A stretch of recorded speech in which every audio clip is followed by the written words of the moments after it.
Chelsea Manning, Donald Trump, and the left rank hypocrisy. I'm Lilley with TheRebel.media. It seemed fitting that I was hearing the news about a special counsel being appointed by the Justice Department to look into Donald Trump and the Russians.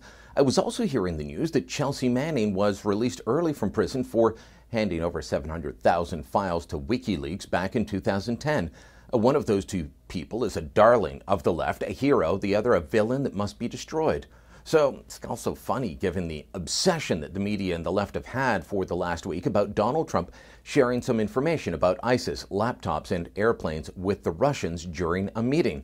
It was that revelation that the President of the United States, someone that actually has the authority to declassify anything he wants to, shared information with the Russians, and that sparked calls for impeachment. That's right.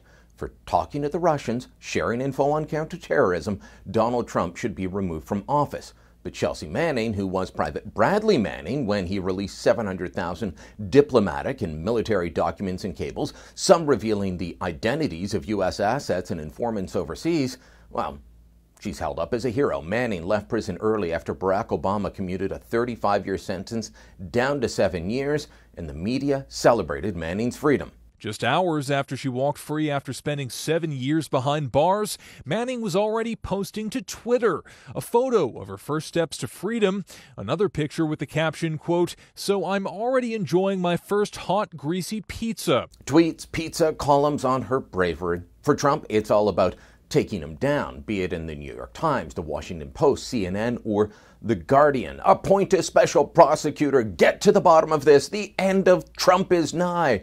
The hysteria is really all too much. Here's where I'd come down on Trump. I don't think for a moment that he's a puppet of Putin. I don't think he colluded with Russia to fix the election. I don't even think the Russians did that. I think he's been naive about Russia, but plenty of people, left and right, have been suckered into the idea that regular relations are possible. So any attempt to find these Russian connections, I think, is going to fail. His sharing of the intelligence with Russia, it broke no laws. Maybe they'll find something on him. I think asking Comey to back off Flynn, if that's what actually happened, was wrong, could get him in trouble, but proving criminal intent will be difficult. Charges may come, but he won't be convicted. And if you look at what it takes to impeach, well, that won't happen. What's going on here, though, is typical left-wing playbook. Use lawfare and anything they can to stop the agenda of politicians they don't like. Now, unfortunately, Trump keeps giving himself self-inflicted wounds. Republicans join Democrats in attacking their own team in a way that Democrats never would. Think about this. In the 8 years of Obama, do you remember any special counsels being appointed?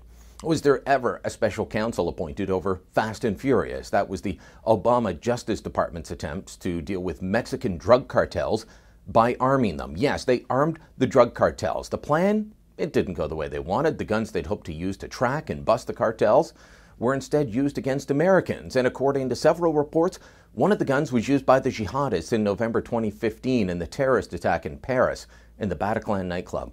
Was there a special prosecutor for the IRS targeting of conservative groups under Obama? No. What about the DOJ spying on reporters, including those from Associated Press and Fox? No. And same with Benghazi, the NSA spying on Americans, Hillary Clinton's private email server, which Obama knew all about. Now, pointing out that the Democrats and the media on the left have no standards, that shouldn't be a get-out-of-jail-free card for Republicans. It can't be used by Trump supporters as a defense for every mistake he makes.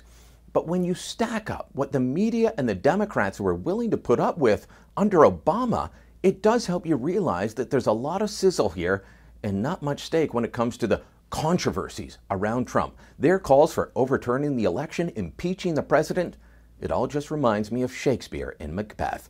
It is a tale told by an idiot, full of sound and fury, signifying nothing. If you like the Rebel video you just watched, never miss another one again. Click here to subscribe to our YouTube channel, and hey, do us a favor, share this on social media.